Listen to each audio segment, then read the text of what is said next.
se escucha. Por ejemplo, hace 20, 30 años, digamos, en otra época, no tan lejana, se consideraba que los sistemas complejos evolucionan en el borde del caos.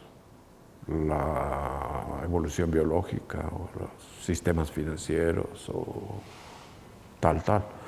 Y se tenía muchas esperanzas. La dinámica no lineal nos va a apuntar estas cuestiones. Y ciertas cosas se cumplieron, otras no se cumplieron. En cierta forma se hizo más religión que hechos reales. Pero fue un periodo y se avanzó mucho. Y luego, más recientemente, inviten ustedes a alguien a que les hable de sistemas complejos y tarde o temprano va a decir, no, los sistemas complejos viven en la criticalidad. La evolución biológica está en un estado crítico. Los sistemas financieros, los sistemas ecológicos también. Entonces uno dice, caray, ¿qué podemos hacer? Bueno, pues son paradigmas, ya lo anunciaron. Bueno, vamos a hacer lo mismo que en otros casos. Vamos a tomar algo que podamos hacer, que siempre es un mapa de una dimensión. Y nos ponemos en el borde del caos. Y lo vemos. Me estoy adelantando porque estoy queriendo cerrar los minutos estos para no entretenerme más.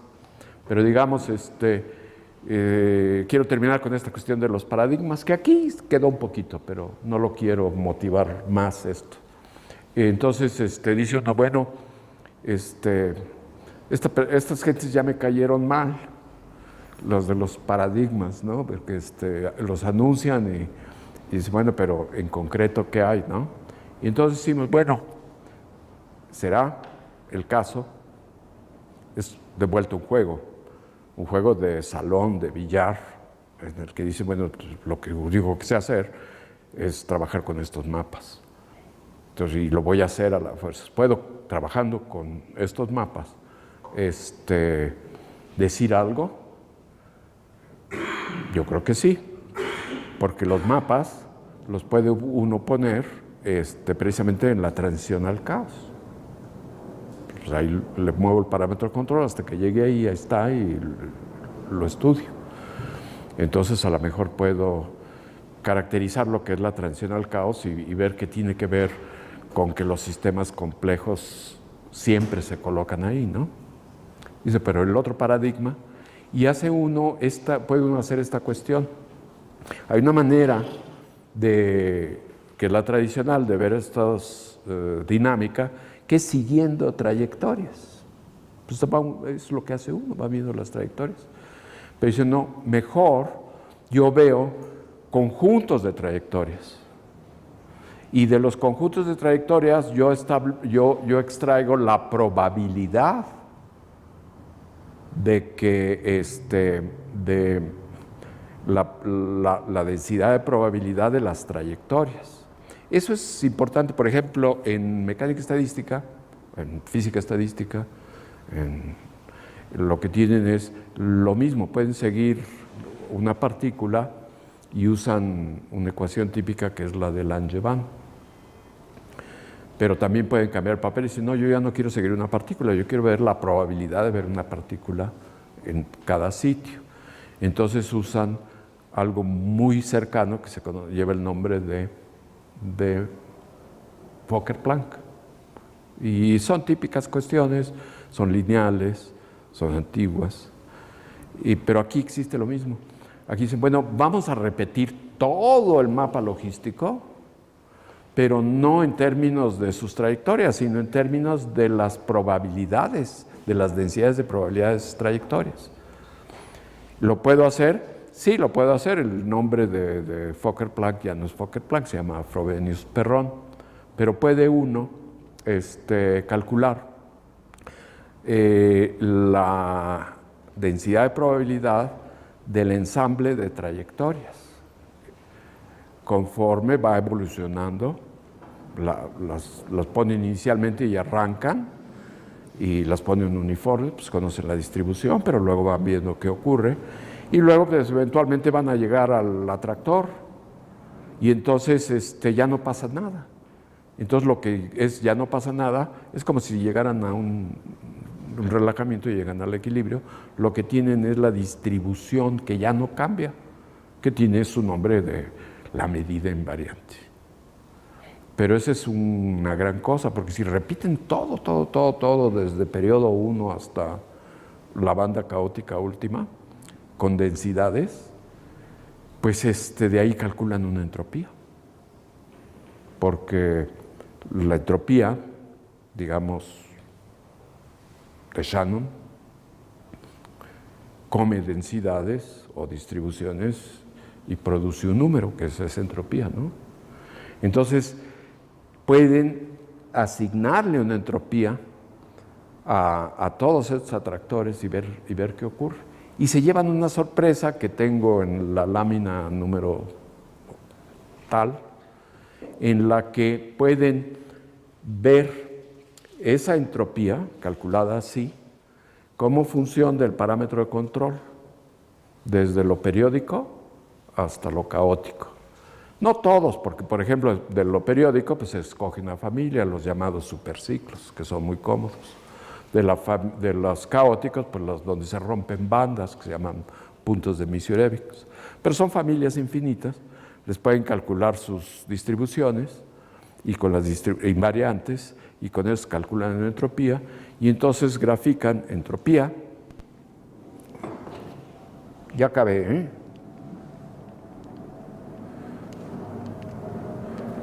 A ver. Ah, no, ya no quiere. Bueno, se las quería mostrar, pero...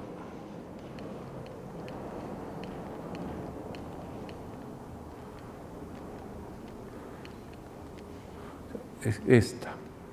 Esto da. Aquí está la entropía y aquí está la distancia en parámetro de control al borde del caos. Y algunos de ustedes trabajan con cuestiones de ecuaciones de estado, termodinámica. No tiene la facha de... sería la típica ecuación de estado que conecta dos fases a través de un punto crítico. Y bueno, entonces todo lo que le estoy diciendo es, perdón por la... que de vuelta sin salirse de trabajar con los mapeos más comunes, pueden ustedes, aquí diría uno, bueno, ¿y esto qué? Pues te estoy diciendo que los dos paradigmas son iguales. Ese punto delta mu igual a 0 es un punto crítico, es el borde del caos. Entonces el comportamiento en el borde del caos es exactamente igual a un comportamiento crítico. Entonces, ¿de veras? Bueno, así lo dejo. Gracias.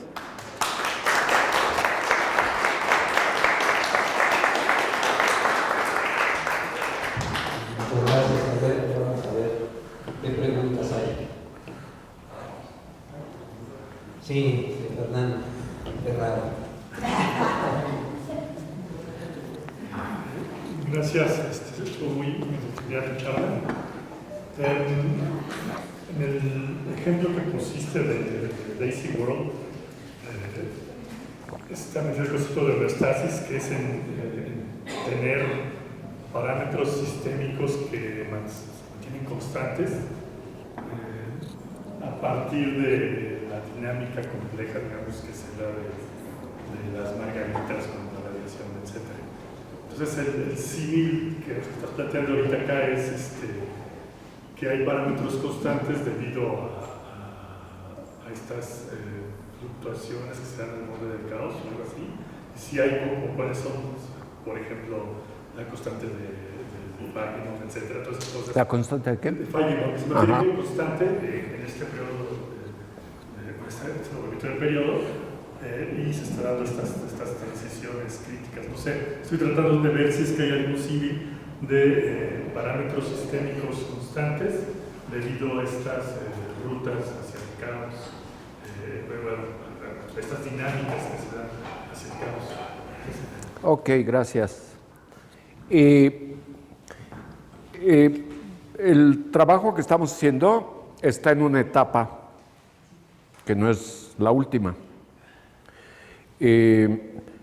Pero puedo decir lo siguiente, cuál ha sido nuestra intención y hacia dónde vamos. El modelo del Daisy World tiene su historia, tiene sus rasgos característicos que mencionaste y tiene una serie de experiencias que ya se han catalogado, bueno, existe como tal. Y nosotros somos, en ese sentido, claramente advenedizos, es decir, newcomers, ¿no? Entonces, ni conoce uno todo el asunto, pero ¿qué es lo que estamos buscando? El ángulo que tomamos fue el siguiente. Tiene este ingrediente que se llaman los albedos, como mi nombre, pero sin... los albedos son básicamente el color o su respuesta a la radiación. Entonces, sus valores. Y si quiere uno una especie de margaritas, pues se da un solo valor del albedo. Y ve uno y dijeron, pues es un número que anda entre 0 y 1 y le pusieron 0.5 o 0.25. Y luego ponen dos, blancas y negras, y le ponen 0.25 y 0.75. Y le han puesto varios y se ha resuelto, pues yo no sé, en realidad yo he visto a 6 diferentes valores, pero se ponen a mano, se han puesto a mano y se ha resuelto el problema, las ecuaciones diferenciales acopladas, y se ha visto qué pasa con la temperatura y qué pasa con las especies, las poblaciones de ellas de acuerdo con la luminosidad, y todo eso se ha visto y es la homeostasis conocida. Pero nosotros, por el momento, nuestra intención ha sido, no los vamos a poner a mano sin algo preconcebido. Vamos a poner una receta que nos permita ir de 1, 2, 4 albedos de acuerdo a esa receta. Y vamos a construir una, porque en el fondo vamos sin ninguna razón, pero lo que vamos a hacer es, nosotros de alguna manera le vamos a meter el mapa logístico y las características del mapa logístico al problema de este modelo del Daisy World. Entonces, ¿por qué no lo hacemos vía los albedos y se los vamos dando de acuerdo a la cascada de duplicación de periodos? A mano. Porque queremos llegar a un número infinito de albedos. Porque sabemos que cuando se llega al número infinito se tiene este multifractal que mencioné, que además concuerda con esta medida de diversidad. Y entonces pues lo estamos poniendo y nosotros vemos el Daisy World que responde con esa receta. Y lo estamos viendo apenas, pero es increíblemente robusto. Se llena toda el área fértil, siempre está llena. ¿De qué especies? Pues no sé, pero se ocupa. ¿Y qué le pasa a la temperatura? Bueno, primero está por los suelos, luego se mantiene constante y luego se va para arriba y se quema todo, pero funciona. Y bueno, ya se hizo, o lo estamos viendo a ver qué, con esa intención. Pero decimos, bueno, vamos a hacer algo diferente, y vamos a ponerlos no como la cascada de duplicación de periodos, pero vamos a ponerlo pues bien repartidito, como los demonios de Maxwell. Albedos de un valor de 0 a 1/2 y albedos de otro valor de 1/2 a 1. Y luego 4, luego 8, luego... Estamos construyendo esos multifractales con los... como input, como...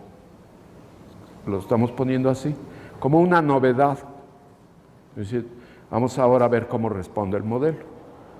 Y sí nos llevamos una primera sorpresa, que aparentemente con una de las recetas sale el punto de vista, que es esa discusión que mostré, de que hay una gran redundancia de especies y solo unas dominan. Y sí es cierto, se va la luminosidad y se van inclinando para seguir dominando y las otras quedan ahí en segundo plano, tercer plano. Nos salió, lo vimos, nos divertimos y decimos, bueno. Y ahora vemos el otro caso. Y entonces el otro caso también lo mostré muy brevemente, pero es uno en que todos participan. Ahí se ven muchas. Unas apoyan cierta luminosidad, baja luminosidad, otras apoyan otra. Ahí se ven, suben y bajan. A lo mejor no lo hemos analizado lo suficiente, pero las dos recetas fijas de producir los valores, los ingredientes, que son los albedos, nos dieron la sorpresa de que están queriendo se pueden ver, no lo hemos acabado de concluir,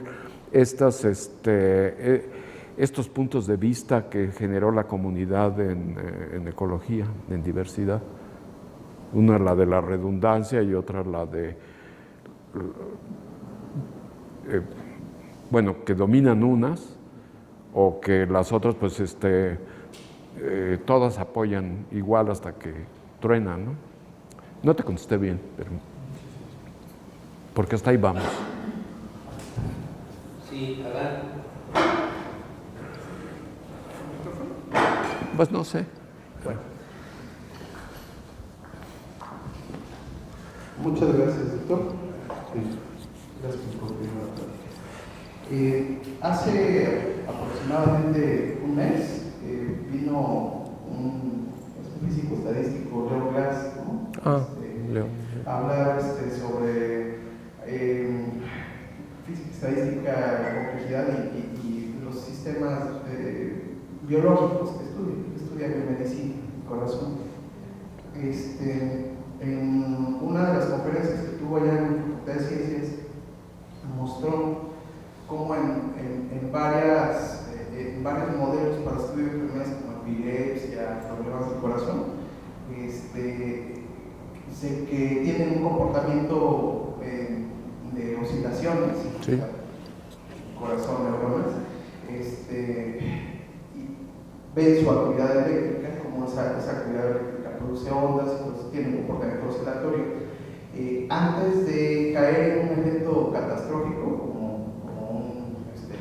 una muerte súbita, que es cuando se para el corazón por inestabilidad electromecánica, o una crisis epiléptica, aumentaba esa variabilidad.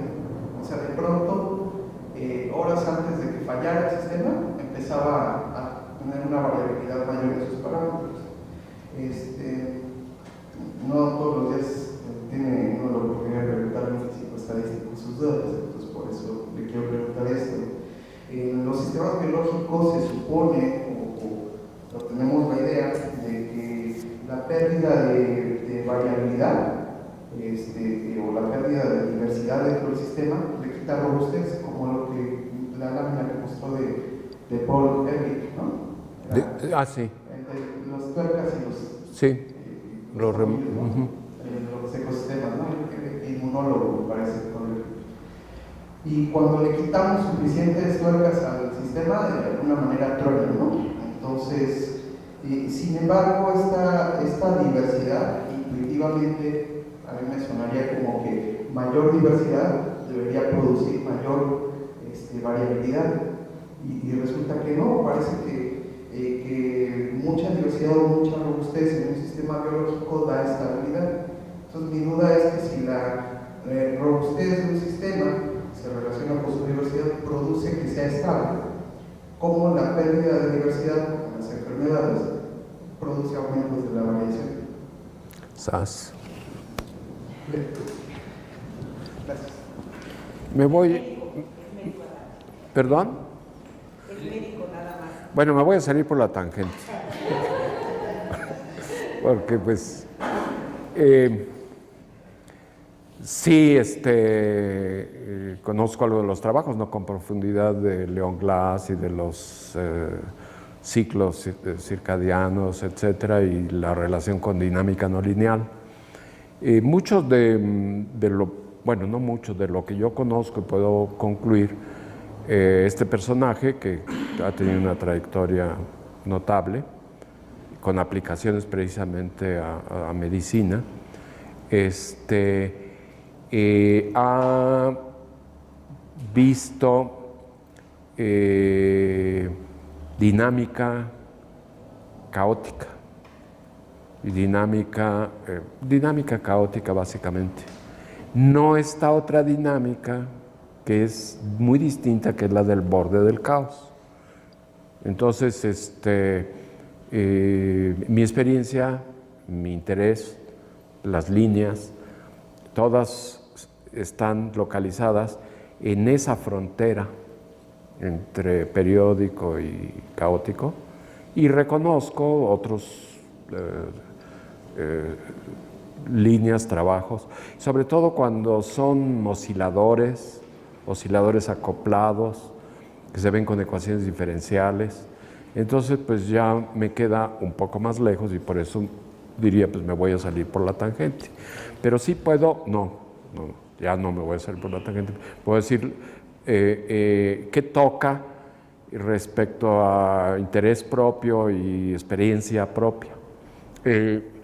Y una de las líneas, que es redes, ocurrió de una manera muy curiosa y la adoptamos y está floreciendo. Básicamente lo que ocurrió es que me contrataron como sicario prácticamente. Unos colegas en España, en Madrid, generaron un algoritmo para transformar series de tiempo en redes. Y me he comido mucho porque las redes son muy populares, por ahí estoy obteniendo muchas citas. Pero básicamente ellos tenían este algoritmo y lo querían evaluar, lo querían ver qué tan bueno era, si se le escapaban las cosas o traía cosas nuevas, porque por lo visto ahí donde me enteré que existen colegas que su interés primordial es generar el algoritmo más popular para transformar series de tiempo en redes. Y hay varias opciones. Y yo quizá pensé, no, pues yo no quiero gastar mi vida en eso, no es mi motivación. Pero me dijeron, queremos evaluarlo.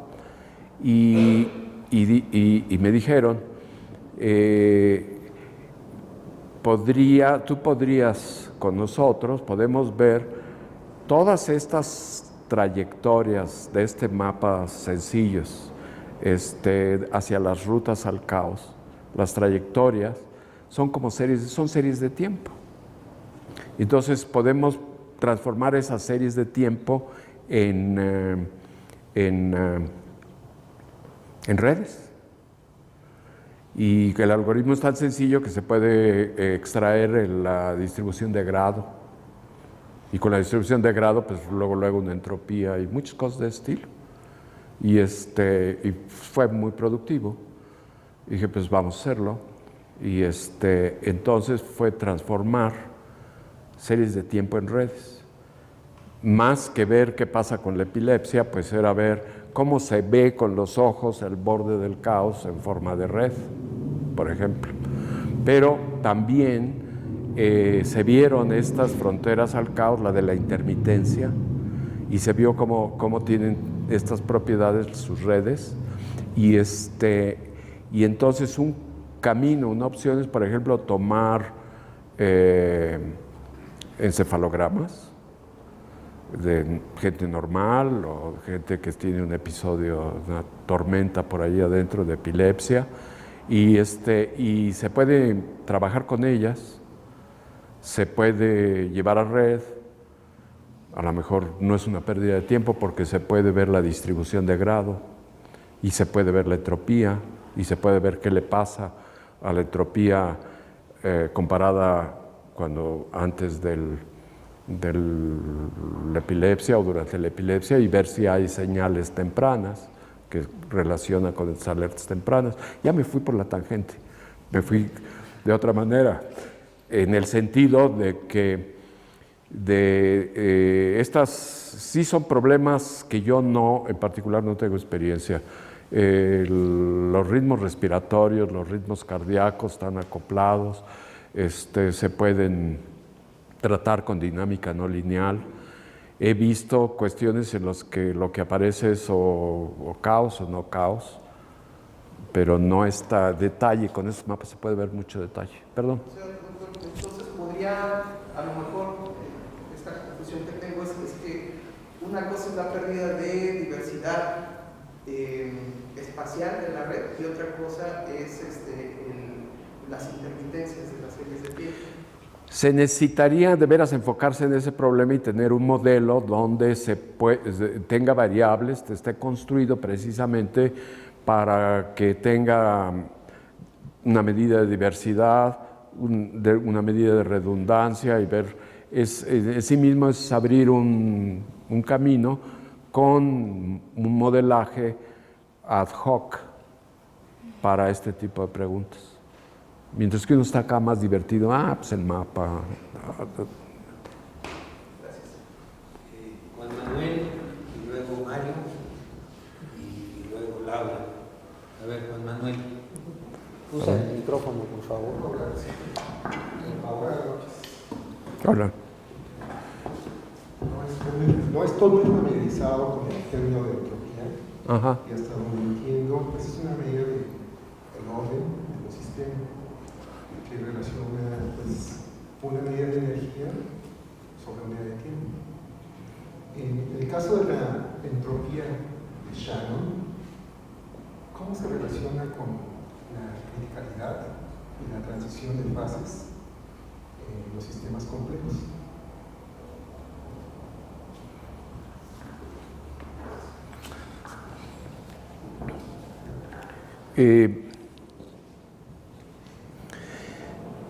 Sí, ha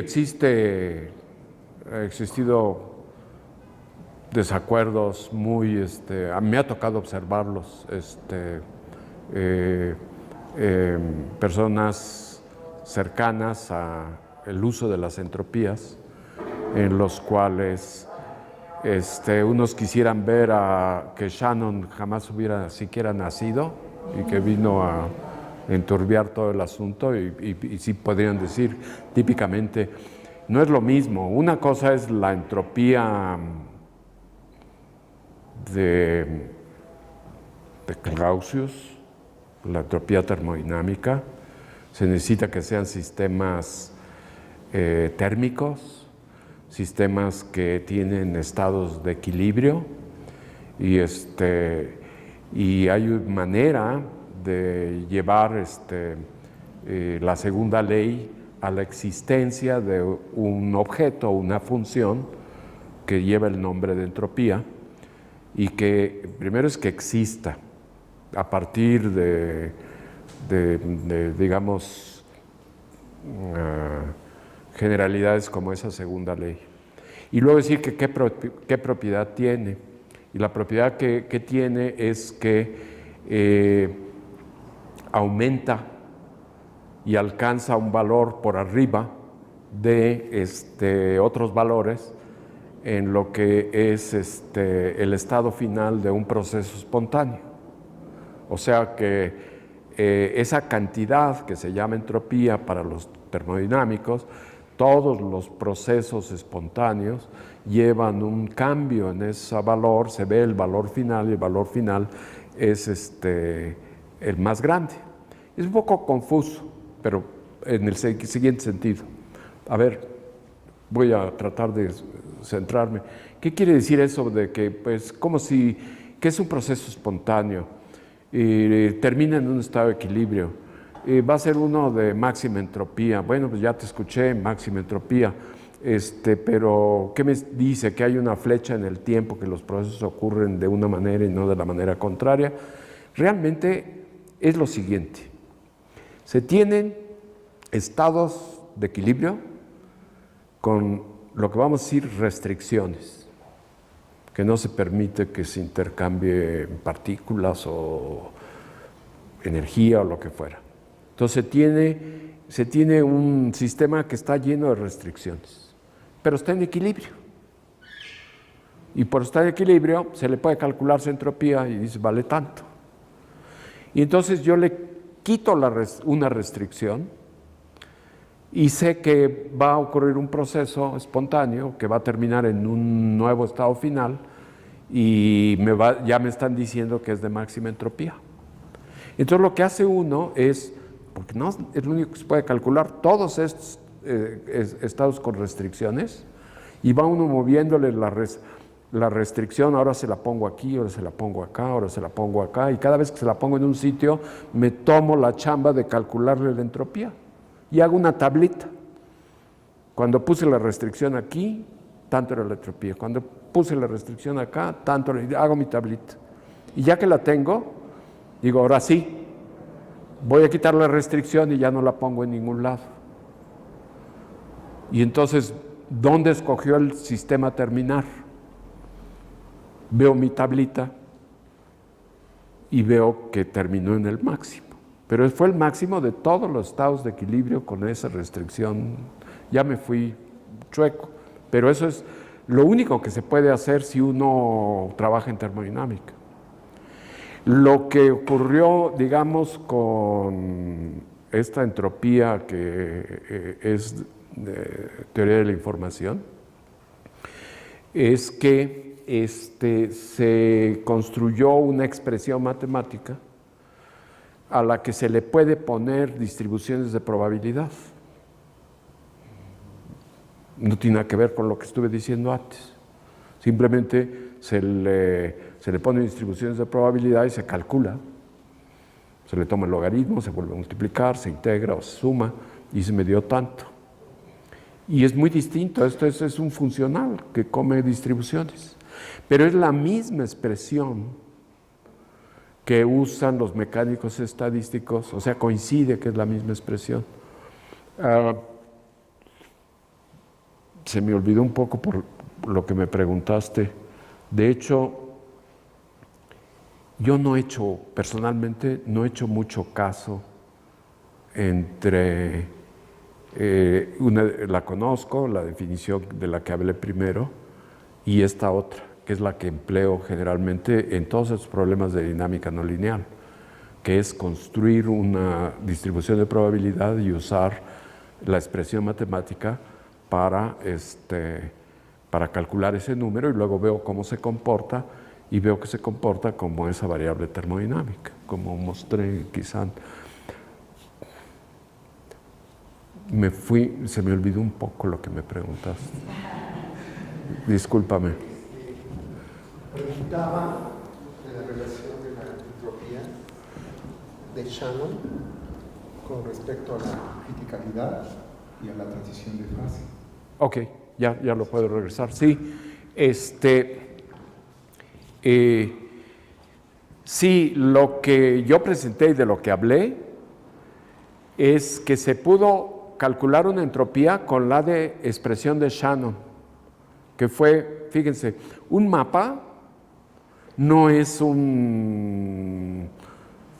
¿qué cosa es? No es un sistema lleno de partículas y moléculas y puedo hacer mecánica estadística.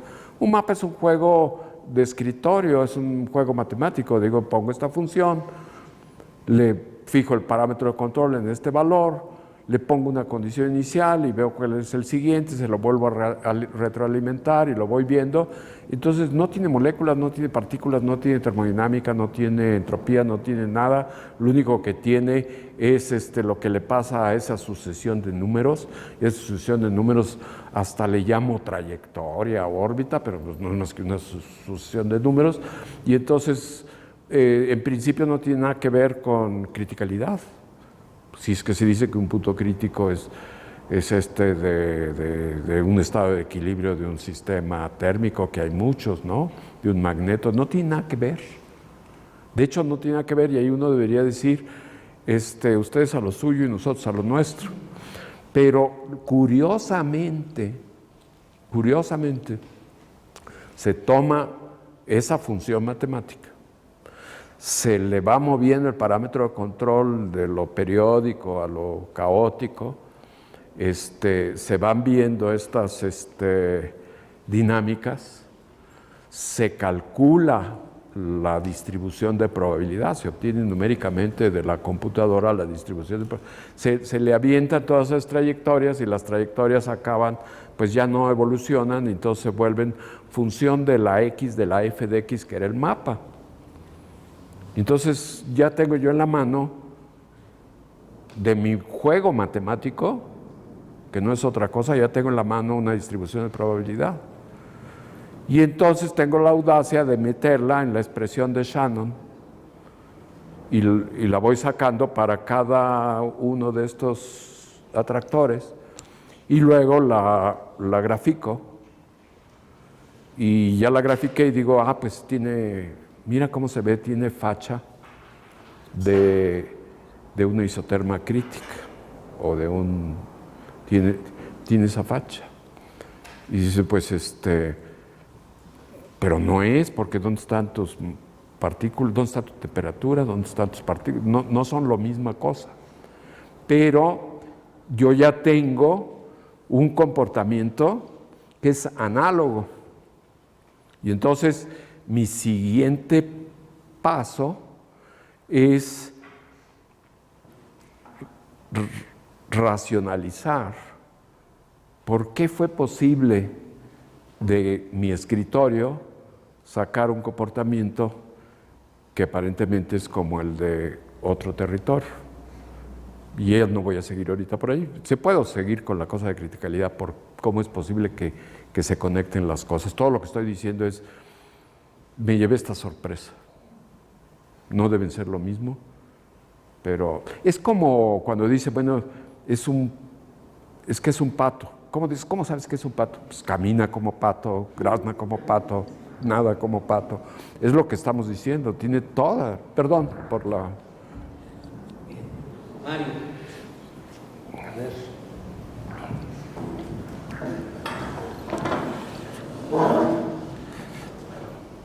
Pues muchas gracias, profesor. Estuvo muy interesante la plática. Y esto va básicamente sobre una cuestión personal que me llamó la atención a mí hace 2 clases, porque viendo a Ortega y Gasset decía, bueno, de formación soy economista, entonces él mencionaba que un problema de la economía era que la técnica estaba mal empleada. Pero ahorita a lo largo de su plática y todo esto, estoy viendo que desde la formación de economista, lo hemos visto, fue retomando problemas, conceptos, ideas de la mecánica, todo esto. Y a lo que quiero ir, por ejemplo, es habla de redes, variables financieras, ecología, todo esto. Entonces yo quisiera preguntar, ¿no sería entonces como un problema sobre la disciplina de economía como tal, sino de los economistas que no tenemos el bagaje, el instrumental, como usted menciona, se pone a jugar con las matemáticas y eso? Entonces yo quisiera preguntarle, usted desde su punto de vista, a alguien que viene formado de economía, que no es tan sólido, ¿cómo le diría o qué le diría que es su ventana de oportunidades en este programa, en estudiar lo que es la dinámica no lineal, o algo así como un incentivo de por qué es bueno que estemos aquí? Exactamente. Ok. Sí, bueno, hay cosas que decir. Sí estamos distribuidos en gremios. Somos gremios. No es lo mismo un físico que un químico que un biólogo que un economo. Y se pueden hacer unos chistes muy buenos con todas estas cuestiones. Pero existen como tales, como profesiones. Unos hacemos zapatos, otros hacen sombreros, otros hacen tal. Y también existen estos contactos, sobre todo ahora con los sistemas complejos, entre gremios. entre gente con diferente formación y por lo tanto también con diferente lenguaje, y lo hace difícil porque primero pues hay que aprender a comunicarse, etcétera. Punto. Otro tipo de cuestión. Existe una serie de conceptos que tuvieron su apogeo, su origen, su desarrollo para hablar de la física en cierto momento. Y se siguen dando nuevos desarrollos. Y entonces, por ejemplo, uno típico podría ser estas distribuciones normales, distribuciones gaussianas. Puede uno ubicar la época entre los mecánicos estadísticos donde la distribución normal era la reina, y ve uno también, es muy interesante ver esta transferencia de épocas de conceptos a la astrofísica, a la geofísica, a las finanzas, a la economía. Y todas esas distribuciones que van, otras diferentes, las de colas largas, que ya no son las gaussianas, ya ha pasado el tiempo y ya están presentes en muchas otras disciplinas que no son las de la física. Algo de lo que se menciona es, bueno, hacer física, diría yo, las personas que hacen física, no es lo que se piensa en términos de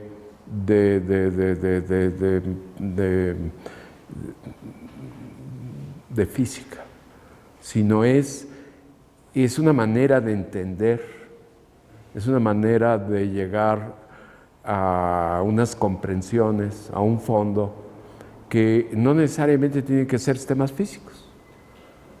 Serían estos que mencionas, etcétera. Entonces, esa siempre ha existido una actitud de conocimiento que casa, se podría decir que es física, pero es una cuestión natural del científico.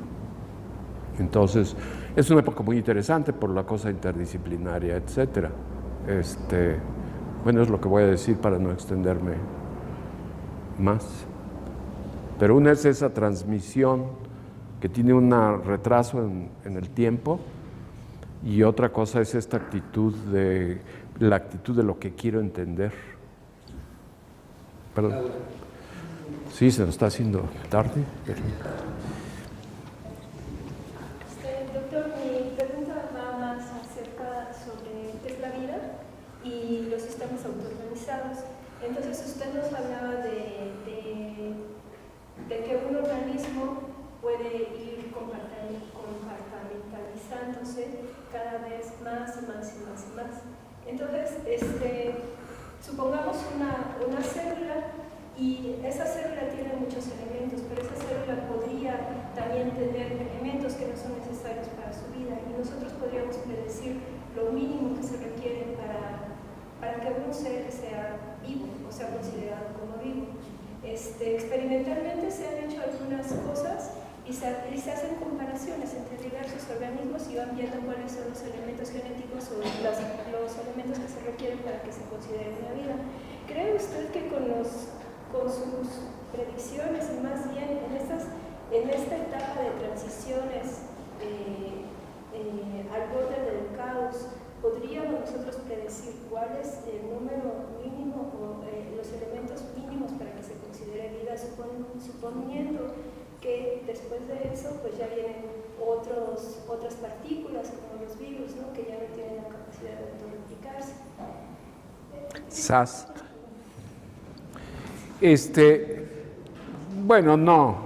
Lo que estamos viendo es una cosa, precisamente para llegar a resultados concretos, predicciones, etcétera, hay que simplificarse, restringirse, bajar a lo mínimo, porque es un balance. Mientras más sea una caricatura el modelo que uno adopta y construye, pues más la oportunidad de poderlo resolver y menos la de tocar una gran cantidad por ejemplo, las cosas que se mencionaron.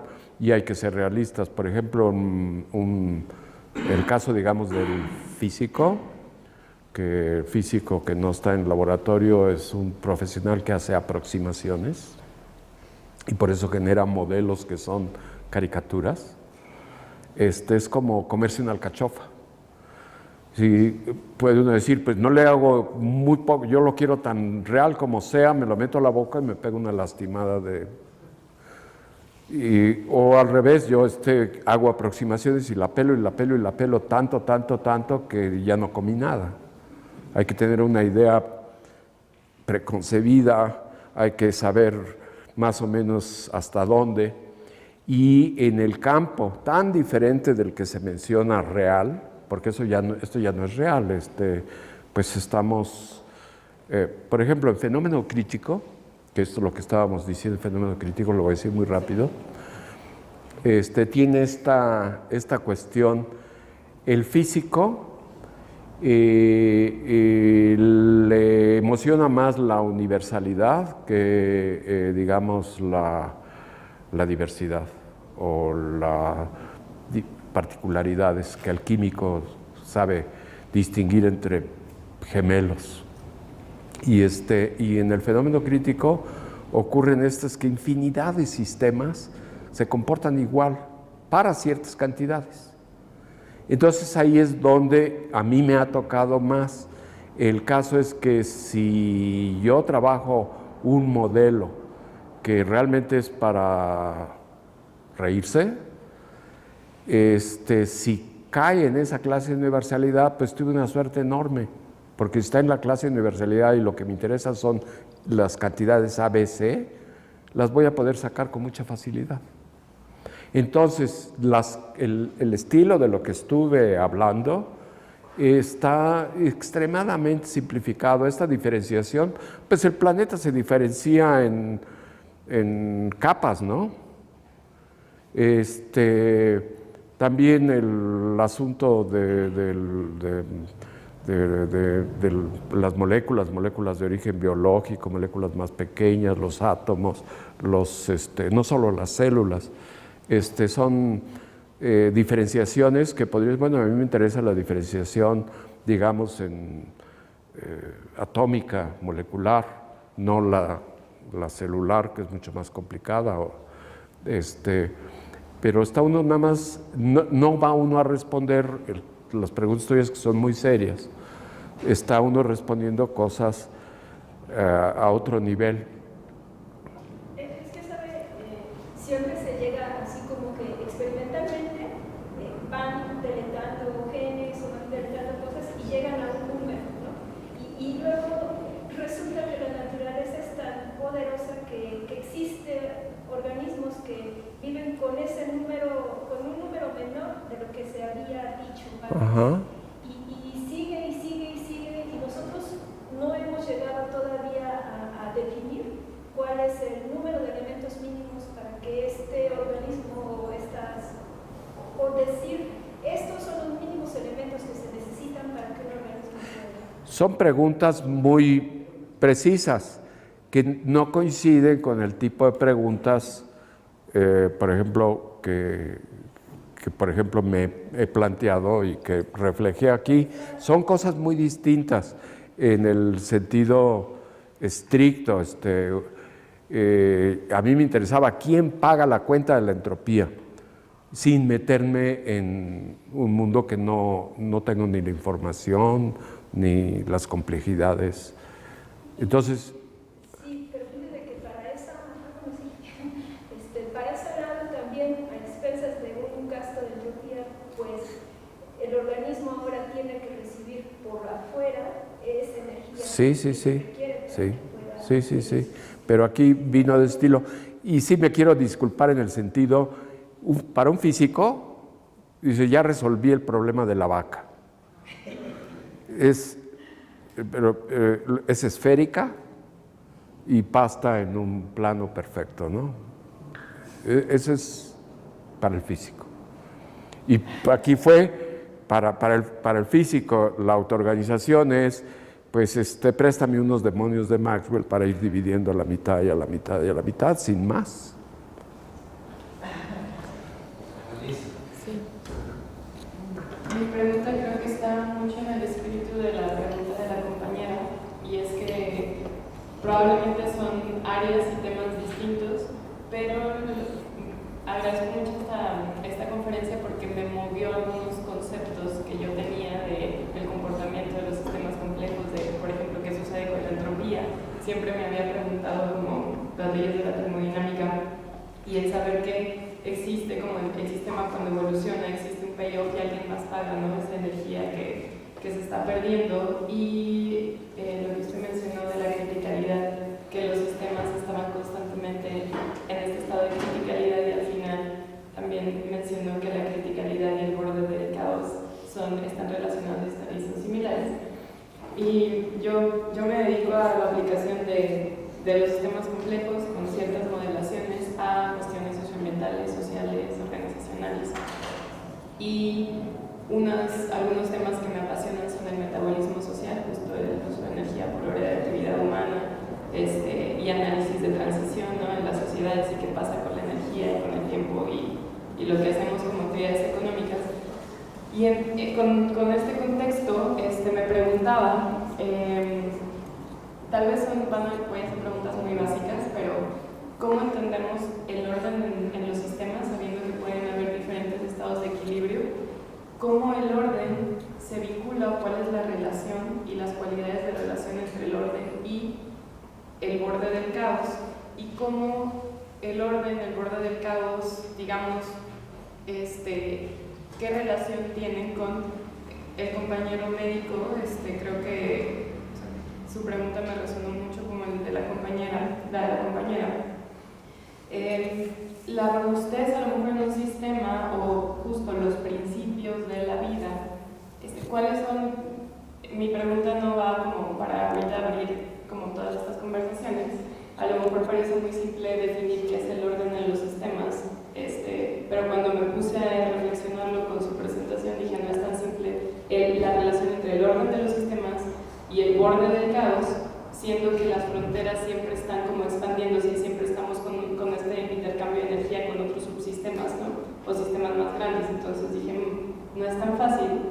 Y en ese sentido, por ejemplo, me preocupan algunas propuestas de las comunidades que están viendo temas de sustentabilidad, que está vinculado a los temas, a qué es la vida y qué pasa. También creo que la pregunta de la compañera está vinculada a bioética, pero puede ser también una pregunta vinculada a metabolismo social. O sea, ¿qué pasa cuando empezamos a quitar ciertos elementos básicos, ¿no?, y existe un sistema que sigue reproduciendo su función, pero está alterando todo lo demás, todos los demás organismos y sistemas de los que son parte?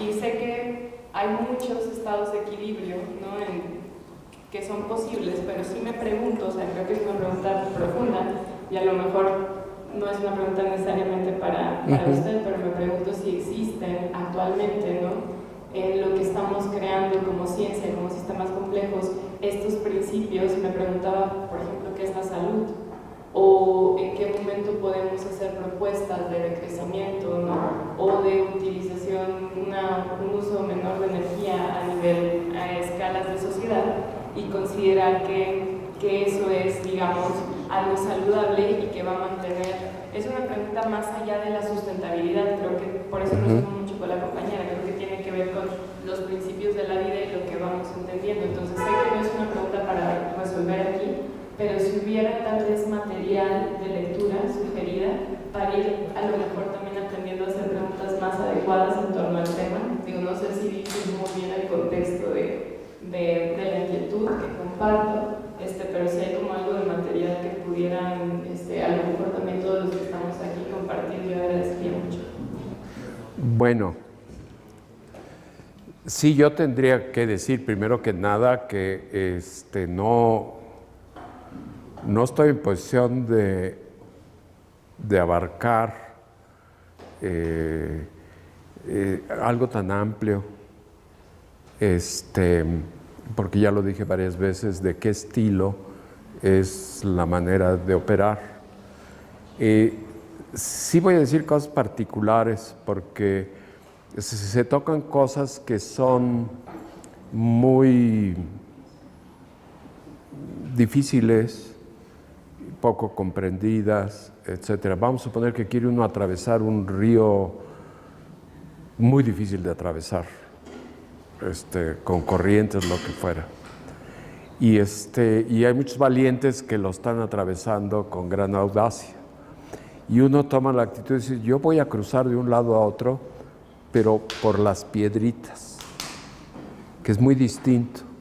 Quiere decir que está uno muy restringido a la manera que uno le hace, porque si yo ya no veo las piedritas, ya no pude, porque esa es mi estrategia. Y sí quiero mencionar algunas cosas generales, muy brevemente, porque sí capturé pues, la dimensión de estas preguntas y el grado de la capacidad actual de avanzar sobre ellas. Y lo que se me ocurre decir en este momento es estas dos cosas. Una, no todas las ciencias, pero muchas han transitado por una cierta sucesión de etapas. Y una de ellas es que la primera etapa es empírica. Es estar observando, se colectan gran cantidades de datos, se sistematizan, pero es básicamente una etapa empírica de ver y los sistemas complejos en sus diferentes disciplinas pues generan una enorme cantidad de datos, ya sea de oceanografía, ya sea de neurología, ya sea de finanzas, ya sea de lenguajes, ya sea de tantas otras cosas.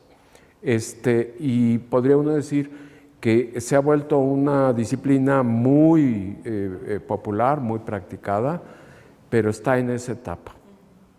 La siguiente etapa, que a menudo, no siempre en el mismo orden ocurre, es una etapa fenomenológica. Es una etapa donde ya aparecen las leyes que van a gobernar clases de fenómenos y ya se puede hacer predicción. No cálculo con este modelo o el otro, pero ya se identificaron esas cuestiones esas leyes generales.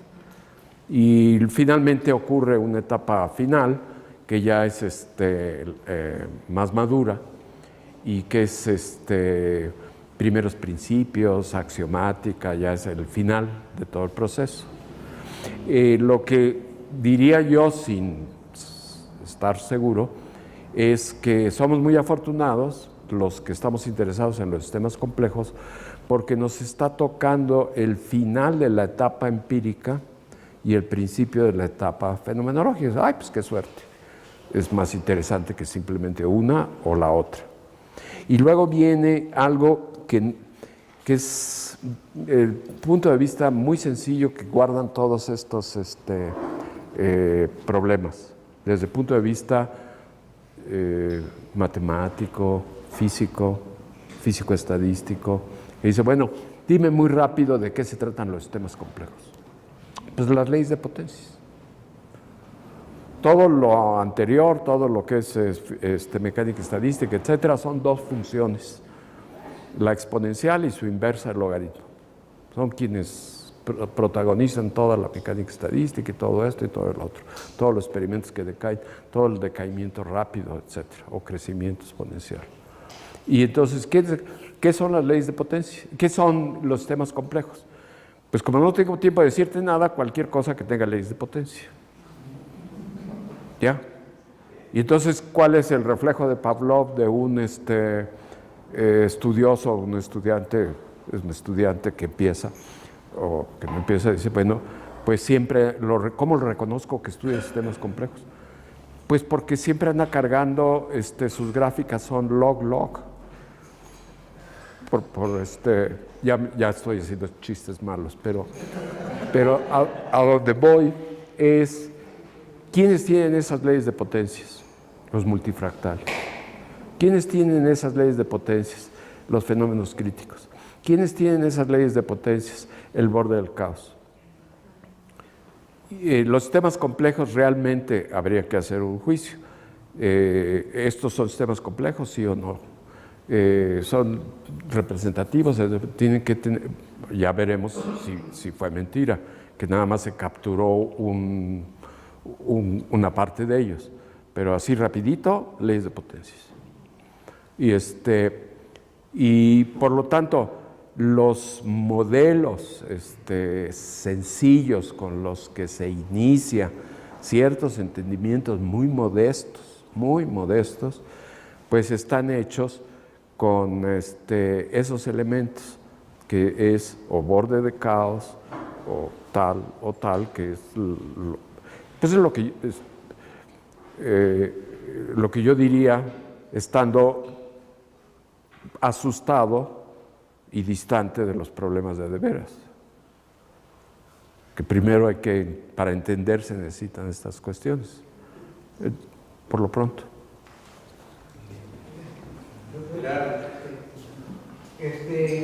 Hablando de leyes de potencia electrónica, la ley de potencia 1 cuadrada, conocida como ley de Benford.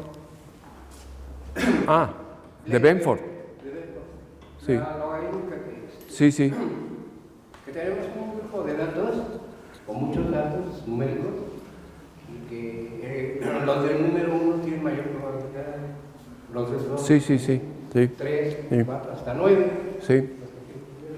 Entonces, bueno, yo ya hice para poblaciones de los estados de la República, y más o menos se parece a la ley de Benford, y de longitud de ríos, y así. Entonces diga que se aplica a química, física. Sí. Muy general. Sí. Entonces yo la pregunta quería saber si se sabe por qué la naturaleza se comporta así. Ajá. Sí. ¿O no? No. Sigo, sí, esa es la. Es muy profunda. Curiosamente, sí es my cup of tea, como dirían los británicos. Es la número de las 12 del zodiaco, es la número 6 o 7, y podríamos hablar extendido. Pero ahorita nada más lo vamos a decir un poco de broma. Sí, la ley de Zipf, por ejemplo, y relacionada con la ley de Zipf, la ley de Benford, están en el centro del interés de los colegas en sistemas complejos.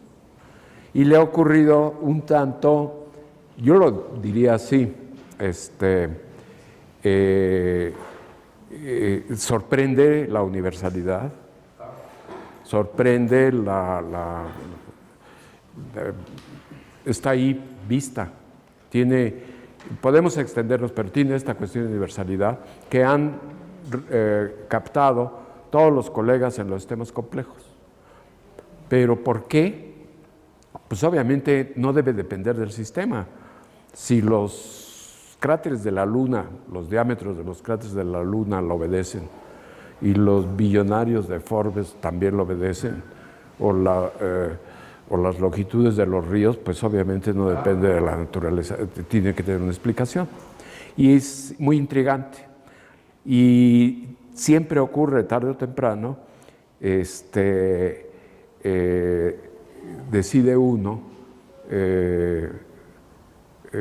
como los espontáneos en las corridas de toros, ahora me toca a mí decir mi entendimiento de la ley de Zipf o de Benford, ¿no? Y entonces ahí es donde está el chiste, porque dice, bueno, en los derechos individuales de los investigadores en sistemas complejos es que todo investigador de sistemas complejos tiene su propia interpretación de la ley de Zipf o de Benford. Es decir, el problema está vivo.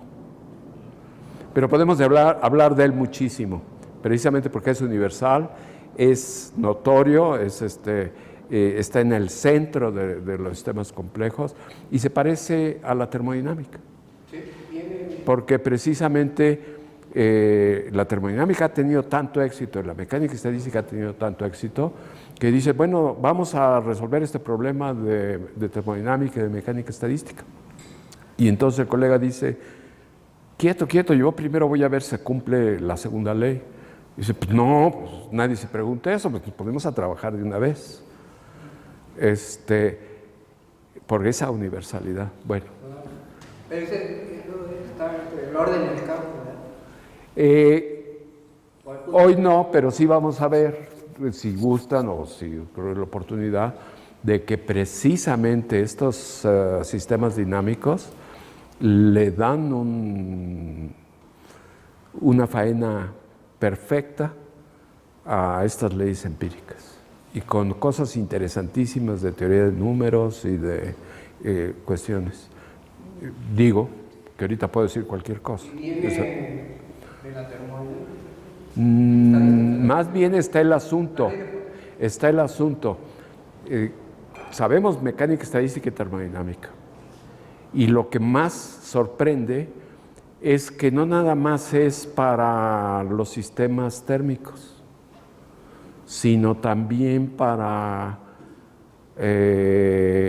los multifractales. Los multifractales, que son conjuntos de puntos, tienen la virtud de aceptar un esquema, un armazón análogo al de la termodinámica y la mecánica estadística. La dinámica caótica también, haces de trayectorias, conjuntos de puntos de Cantor, datos que obedecen la ley de Sif, también tiene, y Benford, su sobrina, bueno, dije sobrina,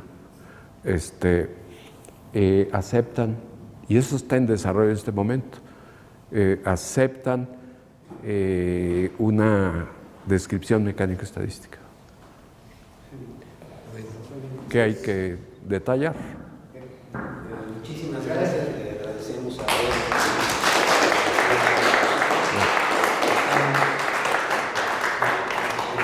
esperamos que No, pues muchísimas gracias por la invitación y la paciencia y todo. Yo con muchísimo gusto, la razón de venir aquí a través fue pues hacer contacto con ustedes.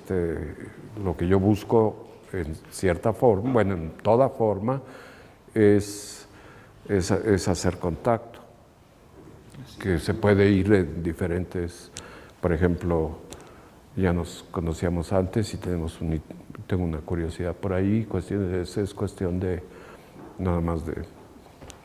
Claro, y bueno, parte de los motivos de las invitaciones a investigadores que están haciendo sistemas complejos en distintos lugares es que nuestros estudiantes también puedan optar por hacer su tesis bajo la dirección de algunos de nuestros visitantes. Entonces, te comento, o sea, es una cosa, esto es una sorpresa para ti. Entonces... No, pero déjame decir así muy claramente, este arbusto del que estoy hablando genera cada año posibilidades que ya están siendo hay que cambiar uno cuando más puede producir un par de artículos al año, una cosa así, y son 12 ramas y todas las ramas tienen varias opciones, entonces pues se necesita interaccionar más, comunicar, traspasar estas cosas. Eso es muy necesario. Muchas gracias, Alberto. Nos vemos.